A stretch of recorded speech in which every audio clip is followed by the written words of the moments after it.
할렐루야. 복된 주일이 되시기를 바랍니다.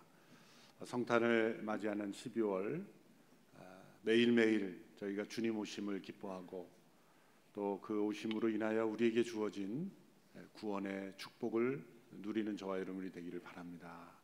내일부터 40일 작은 예수 새벽 기도회가 시작이 됩니다. 가장 추운 계절에 저희가 하나님 앞에 가장 뜨겁게 기도하는 그런 기간이 되기를 바랍니다. 성령의 바람 불게 하소서. 성령의 역사를 간구하고 또 성령님의 변화시키는 능력을 체험하는 40일이 되기를 바랍니다. 어떤 분이 이렇게 추운 계절에 꼭 해야 되느냐, 그 말도 일리가 있지만 겨울은 항상 추웠습니다. 또 예전에는 더 추웠죠. 그냥 이렇게 생각하면 더 좋을 것 같습니다.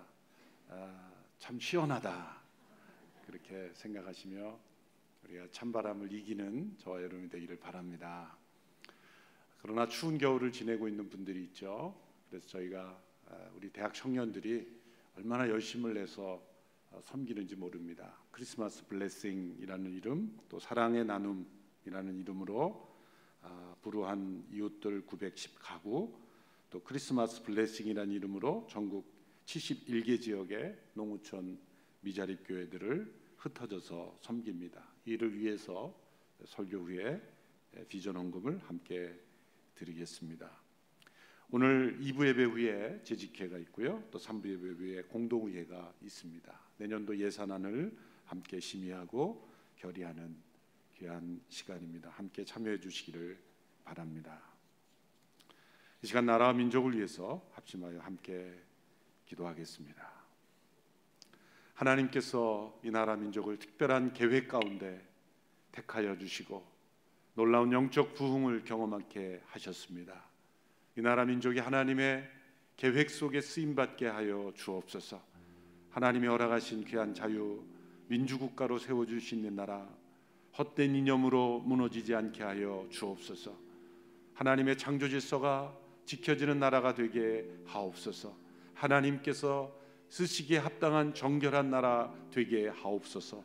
이 나라에 가득한 모든 거짓과 부정이 떠나가고 음란과 탐심이 떠나가고 우상 숭배가 떠나가고 이 나라 가운데 헛된 경쟁심, 이기주의, 다툼과 분열이 떠나가게 하옵소서. 교회들이 회복되게 하시고 능력의 복음을 붙잡고 다시 성령의 역사에 순종하는 저희들 되게 하옵소서. 함께 기도하겠습니다. 살아계신 하나님 아버지, 하나님의 놀라우신 역사 속에 이 나라 민족을 구원하시고 놀라운 성장과 번영을 주셨습니다. 놀라운 영적 부흥도 주셨습니다. 그러나 저희들은 하나님 앞에 올바로 서지 못했습니다. 죄악과 담심 가운데 치우쳤습니다. 나만을 생각하는 이기주의에 빠져 있습니다. 우상 숭배와 음란과 탐심과 거짓과 부정이 이 나라에 가득합니다. 하나님 아버지, 이 나라 민족을 고쳐주시고 회복시켜주시고 하나님, 이 나라 민족 가운데 하나님의 충만하신 영으로 임하여 주시어서 하나님께서 허락하신 이 나라 민족이 온전히 바로 서게 하여 주시옵소서. 헛된 이념이 이 나라를 뒤흔들지 못하도록 인도하여 주시고 하나님의 창조 질서가 지켜지게 하여 주시옵시고 세상의 헛된 문화가 이 나라 민족을 뒤덮지 못하도록 주여 보호하여 주시고 강건케 하시고 하나님께서 함께하여 주시기를 간절히 원합니다. 지도자들에게 분별력을 허락하여 주시고 현실을 보게 하시며 하나님께서 이루시고자 하는 일들에 역행하지 아니하도록 인도하여 주시고 하나님, 이 나라 민족이 하나 되어 하나님께서 이루시고자 하는 일들을 이루게 해주옵소서. 저 북녘 땅에 참된 변화를 허락하여 주시고 참된 자유와 인권이 보장되며 하나님 예비하는, 자유롭게 예비하는 나라 될 수 있게 하여 주시옵기를 간절히 원하며 이 땅에 참된 평화를 허락하여 주시옵소서. 다시 한번 기도할 때 내일부터 시작되는 작은 예수 40일 새벽 기도회, 이 40일의 기간 동안 성령님의 특별하신 임재를 경험하기를 원합니다.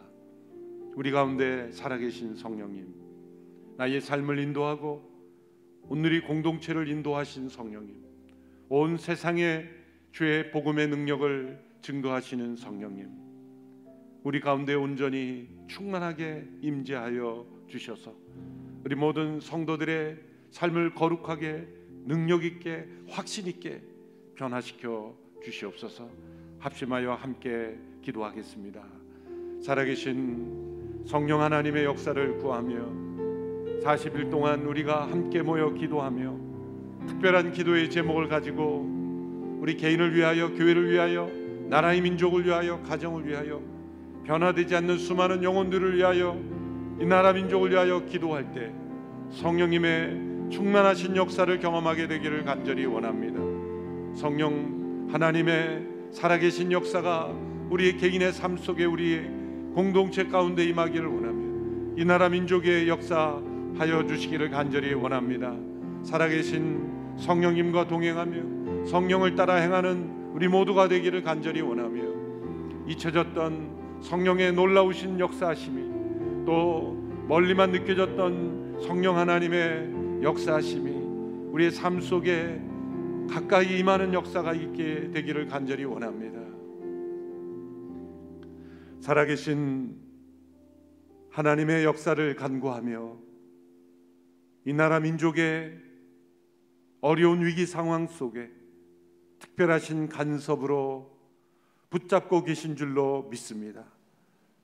나라 민족을 위하여 기도하는 성도들의 기도를 응답하시며 이 나라 민족이 나아갈 바를 가르쳐 주시며 인도하여 주시옵소서. 온 세상을 향한 하나님의 계획에 쓰임받는 나라가 되게 하옵소서. 헛된 이념이 이 나라를 덮지 아니하도록 지켜주시며 하나님의 진리 가운데 하나님의 교회들을 바로 세워주시며 모든 정치 지도자들에게 분별력을 주시며 그 눈을 뜨게 하옵소서. 이 나라 이 민족을 향하여 하나님께서 가지고 계신 놀라운 계획이 이루어지기를 원합니다. 이 땅에 거짓과 부정, 다툼과 분열, 음란과 탐심과 우상 숭배가 떠나가게 하옵소서. 작은 예수 40일 새벽 기도회로 함께 모여 이 시대에 우리의 심령 속에 성령의 바람이 불기를 원하는 하나님께 드리는 간절한 기도를 들어 응답하시며 우리 가운데 역사하시는 성령 하나님의 풍성하신 역사하심을 우리 모두가 체험케 하여 주시옵소서. 오늘도 하나님의 말씀에 귀를 기울일 때 우리 모두에게 말씀하시는 하나님의 음성 듣게 하옵소서. 예수님의 이름으로 기도하옵나이다. 아멘. 성탄의 신비 중 하나는 예수님께서 예언을 통해서 세상에 오셨다는 것입니다. 그 예언은 관념 속에, 어떤 상상 속의 예언이 아니라 역사 속에서, 또 역사의 많은 사건 속에서 시간과 장소가 구체적으로 명시된 그 역사 속에서 예수님께서 오셨다는 것입니다. 이스라엘 민족은 하나님께서 메시아를 보내시기 위하여 택하신 민족이며 또 그 민족의 역사들은 메시아가 이 땅에 오셔서 무슨 일을 어떻게 왜 오셨는지를 우리에게 보여주는 역사입니다.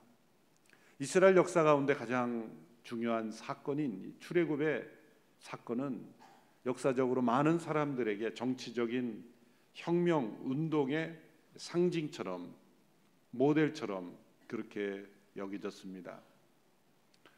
17세기에 영국 왕실이 왕권 신수설을 이용해서 절대 권력을 행사할 때 이에 대항하였던 올리버 크로멜이라는 정치 지도자가 있죠. 이분도 출애굽을 상징으로 해서 그런 정치 운동을 일으켰습니다.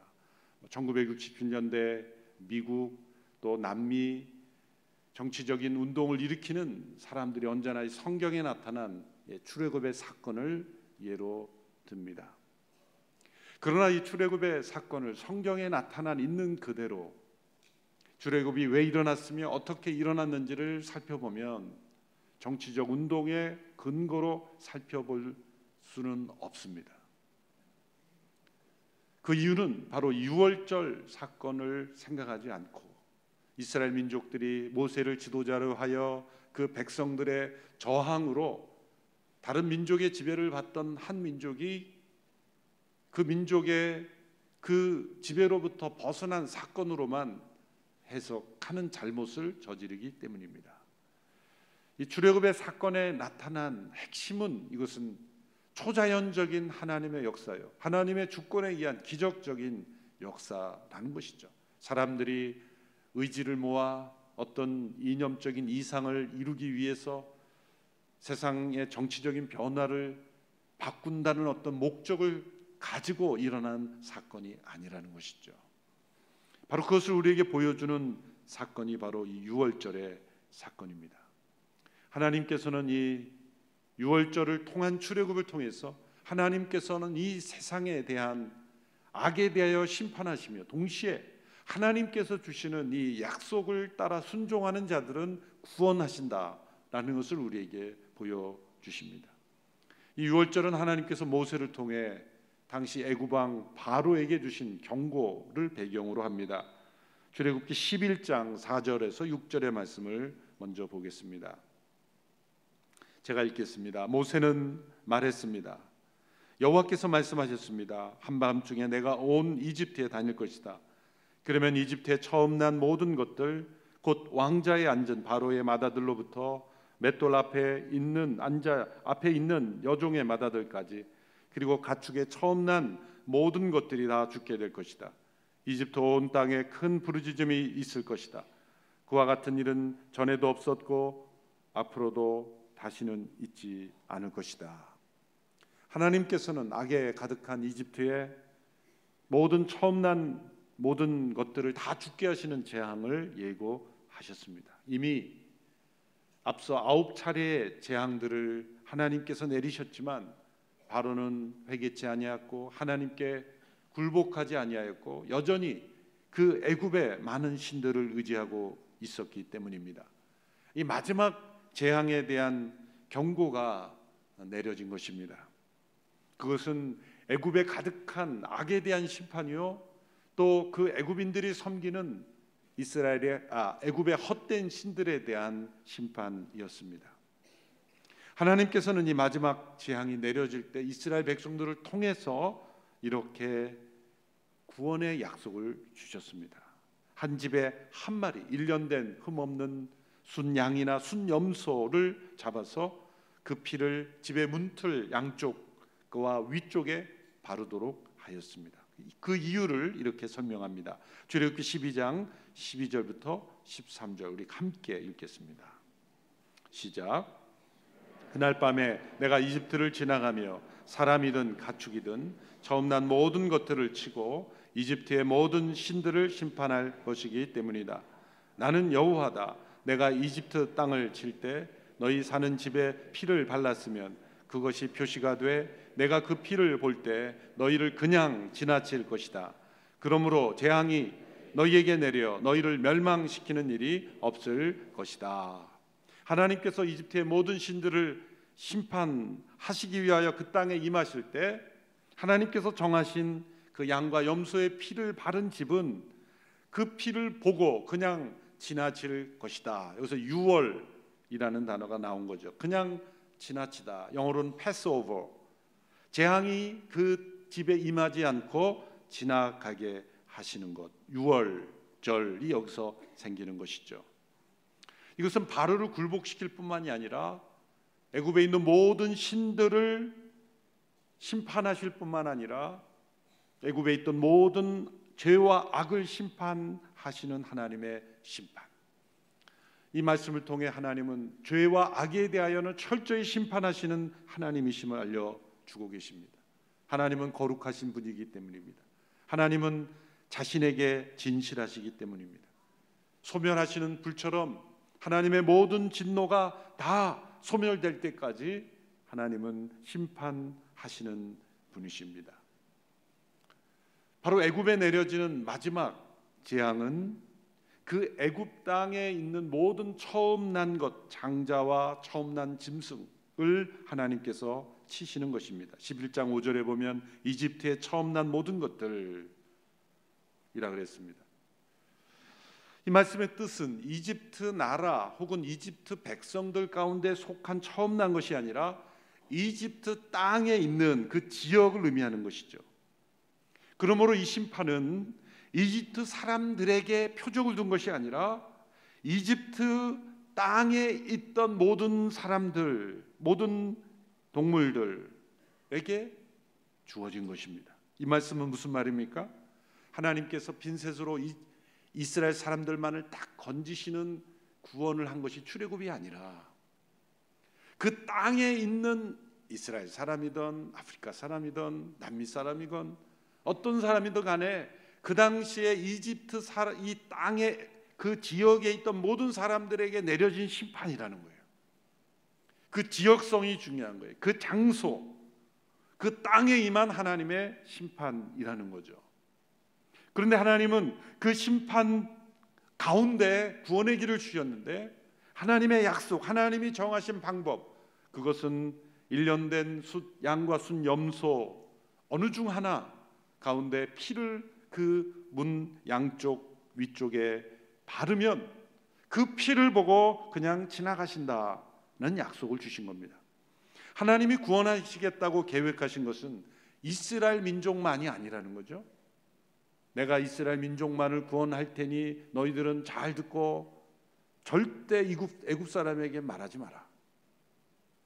너희 민족만을 내가 살리려고 하니 이웃 주민들에게, 다른 민족들에게, 내가 아는 사람들에게는 절대 말하지 말라라고 말씀하신 게 아닙니다. 인종적 이스라엘만이 아니라 어떤 나라 민족이든 애굽 땅에 있는 모든 사람들 가운데 심지어 바로조차도 만일 이 약속을 믿고 따르고 그 말씀하신 대로 했다면 구원의 길은 열렸을 것이다. 여기에는 제한이 없는 거예요. 애굽의 관료든 군인이든 어떤 정치적 지도자든 상관없이 만일 이 이스라엘을 통해서 주어진 이 구원의 약속을 듣고 믿음으로 반응한 사람은 다 구원받을 수 있는 하나님의 약속인 거예요. 출애굽기 12장 38절에 보면 특이한 말씀이 나옵니다. 그때 다른 종족들도 많이 이스라엘 백성들과 함께 나갔다. 이건 무슨 말씀입니까? 이스라엘 백성들이 우리 민족만을 살기 위해서 다른 사람들에게는 절대 알리지 말라라고 하지 않았다는 거예요. 함께 이스라엘 민족들이 그 땅에 살면서 얼마나 많은 사람들을 알았을까요? 다양한 사람들을 알았을 거예요. 가까운 친구, 이웃, 사람들에게 그 소식을 전했다는 거죠. 그리고 거기에 따라온 사람들이 있었다는 거예요. 개역 번역에서는 좀 번역을 좀 너무 이렇게 번역을 했어요. 잡족, 중단 잡족 이렇게 좀 번역을 좀 우리말이 좀 점잖게 잘했습니다. 다른 종족들도 많이, 이스라엘만이 아니라 다른 민족들도 많이 함께 출애굽했다는 거예요. 출애굽은 이스라엘 민족만의 혈통적인 사건이 아니라 많은 민족들이 함께 하나님의 구원을 경험하는 다민족 구원의 사건이었습니다. 민족 혈통을 통한 구별이 아니라 하나님이 약속하신 피를 통한 구원의 사건이었다는 것이죠. 12장 13절의 말씀을 우리 함께 읽어보겠습니다. 시작. 내가 이집트 땅을 칠 때 너희 사는 집에 피를 발랐으면 그것이 표시가 돼 내가 그 피를 볼 때 너희를 그냥 지나칠 것이다. 그러므로 재앙이 너희에게 내려 너희를 멸망시키는 일이 없을 것이다. 그 피를 바른 집은 그것이 어떤 민족이건 간에 상관없는 것입니다. 이스라엘 민족만을 구원하는 하나님의 구원 방법이 아니었기 때문이죠. 하나님의 구원의 약속에 믿음으로 반응하는 사람들에게 차별 없이 구별 없이 민족에 상관없이 주어지는 구원의 약속이었다는 것이죠. 왜 피를 바르도록 하셨습니까? 잘 보이게 하려고? 당시에 어떤 페인트가 없어서? 왜 피를 바르게 하셨습니까? 그 피를 바르도록 하신 것은 심판이 그 집에 이미 임했다는 것을 보여주는 증거의 약속인 거죠. 동물의 피가 만들어지려면 한 생명이 죽어져야 합니다. 그 한 생명이 죽어졌다는 것은 제물이 되었다는 것입니다. 레위기 17장 11절에 보면 육체의 생명이 피에 있으므로 이 피가 생명을 속하게 된다고 말씀하셨습니다. 생명의 상징인 이 피, 그 피가 다른 제물의 피가 흘려졌지만 그 제물을 통해서 그 집에 있는 사람들을 구원하는 방식으로 하나님께서 택하셨다는 거죠. 그러므로 하나님께서 그 피가 바라진 집에 하나님께서 심판하지 않고 지나가신 것은 봐준 것이 아니라, 눈 감아준 것이 아니라 그 집에 심판이 이미 임했다고 간주하시는 거예요. 예수님께서 우리의 죄를 대속하여 죽으신 십자가의 죽음은 우리에 대한 하나님의 심판이 임했다고 하나님이 간주하신 거예요. 예수님의 보혈로 핏부림을 받은 사람들은 마치 유월절 어린 양의 피가 뿌려진 집을 유월하시듯이 예수 그리스도의 보혈로 핏부림을 받은 사람에게는 하나님의 심판이 유월되는 것입니다. 그것은 눈 감아주는 게 아닙니다. 봐주는 게 아닙니다. 하나님의 심판이 집행되었기에 동일한 죄로 집행된 사건은 다시 집행하지 않듯이 그 죄에 대한 하나님의 심판이 온전히 이루어진 것으로 간주하기에 그 피를 보고 넘어가는 사건, 이것이 고린도전서 5장 7절의 말씀에 우리의 유월절 양 곧 그리스도께서 희생되셨다는 말씀이에요. 세례 요한이 예수님을 향해 증언하면서 보라 세상죄를 지고 가는 하나님의 어린 양이라 말씀하신 의미가 바로 여기에 있는 것입니다. 하나님께서 이 출애굽 사건을 통해 유월절을 제정하시면서 유월절 양을 표시할 때 쓰는 관사를 보면 특이한 점이 발견됩니다. 유월절에 수많은 양들이 희생되었을 때 하나님께서 모세를 통해 지시하실 때 모두 단수를 썼다는 거죠. 한 번도 복수, 양들이라고 쓰지 않으셨다는 거예요. 12장 3절에 보면 어린 양 한 마리라고 했습니다. 12장 4절에 보면 바로 그 어린 양, the lamb, 바로 그 어린 양이라고 그랬고 12장 5절에 보면 너희의 어린 양이라고 했습니다. 그리스도께서 우리에게 나타나실 때 우리에게는 한 마리의 양과 같습니다. 바로 한 분입니다. 그러나 성령님께서 그분의 죽음이 우리에게 어떤 역사가 이루어지는지, 온 세상을 향하여 어떤 역사가 나타나는지를 보여줄 때는 바로 그 어린 양, 유일하신 바로 그 어린 양, 대속의 사건을 이루시는 양이 되십니다. 그리고 그분을 믿는 모든 사람에게는 각자에게 바로 너희의 양이 되는 거예요. 바로 나의 양이 되시는 것입니다. 창세기에서도 이 유월절 사건이 어떻게 이루어지는지를 한 사건을 통해 보여주시죠. 하나님께서 아브라함에게 100세 된 때에 얻은 아들 이삭을 번제물로 바치라고 명령하셨습니다. 아브라함이 놀랍게도 이 명령에 순종해서 이삭을 제물로 드리기 위해서 모리아산으로 가고 있었습니다. 이삭이 아버지 아브라함에게 질문합니다. 아버지, 불과 나무는 여기에 있는데 번제로 드릴 양은 어디에 있습니까? 아브라함은 이렇게 대답했습니다. 번제로 드릴 양은 하나님께서 친히 준비하실 것이다. 예언적인 대답이죠. 아브라함이 이삭을 묻고 제물로 바치려 할 때 하나님께서 그에게 손대지 말라고 하셨습니다. 그때 아브라함이 보니 순양 한 마리가 덤불에 걸려 있었습니다. 아브라함은 그 양을 잡아 자기 아들 대신 번제물로 드렸습니다. 이 사건에서 가장 중요한 것은 아브라함의 순종이 아닙니다. 그것은 두 번째 중요한 겁니다. 가장 중요한 것은 이 아브라함의 순종을 통해 무엇이 나타났습니까? 하나님께서 준비하신 어린 양이 이삭을 대신하여 드리셨다는 거죠. 하나님께서 명하신 이삭이 바쳐지는 것은 중단된 것이 아닙니다. 제물로 바쳐질 뻔하다가 스톱된 것이 아니에요. 우리는 아브라함의 순종에 감동해서 아브라함이 이삭을 치료할 때 아브라함아 아브라함아 그럴 때 장면이 거기서 중단돼요. 아, 아브라함 이삭은 살아났구나. 그 다음 말씀을 가리우는 거예요. 그 다음 말씀이 놀라운 말씀. 그 양이 이삭을 대신하여 번제로 드려졌습니다. 하나님은 양을 받으신 것이 아니라 이삭을 받으신 거예요. 예수 그리스도의 어린 양이 우리를 대신하여 죽으실 때 하나님께서는 어린 양 예수 그리스도를 통해 우리를 받으신 거예요. 우리가 드려진 것이고 우리가 심판된 것이고 그리고 우리가 다시 살아난 것으로 간주한 것입니다.